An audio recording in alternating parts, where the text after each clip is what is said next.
Fear. It's a small word, but it holds immense power over our lives.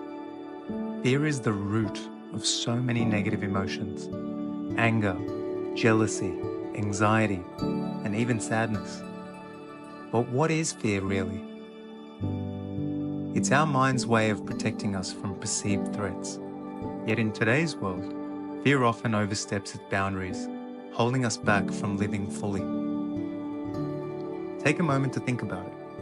Have you ever hesitated to speak up in a meeting because you feared judgment? Or avoided pursuing a dream because you feared failure? These are real-life examples of how fear manifests. It whispers, "What if you fail? What if they laugh at you?" And before we know it, we're paralyzed. But here's the good news. Fear is not invincible. It can be understood, managed, and even overcome. Let me share a few techniques inspired by some of the great thinkers and speakers on this topic. Jay Shetty reminds us that fear often stems from attachment.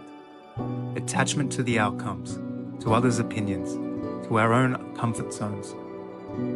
He suggests practicing gratitude and mindfulness to shift our focus from fear to appreciation. Eckhart Tolle, another profound teacher, emphasizes the power of the present moment. He teaches us to observe our fearful thoughts without judgment and to disidentify from them. You are not your fear, he says. You are the awareness behind it. Another example is Jordan Peterson, who challenges us to face our fears head-on. He argues that the courage is not the absence of fear, but the willingness to confront it.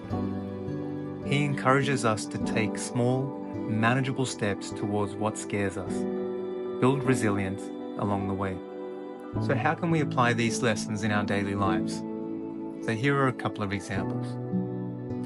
Mindfulness meditation. Take 5 minutes each day to sit quietly and focus on your breath.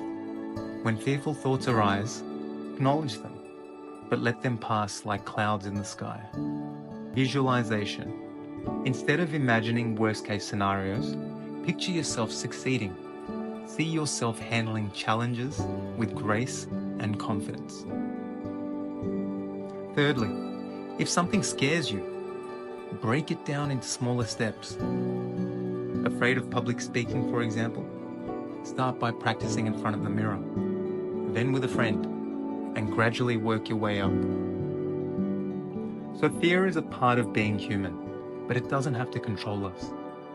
By understanding it, challenging it, and using the right tools, we can transform fear into a stepping stone for growth.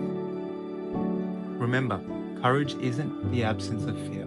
It's moving forward despite it. So what fear will you overcome today?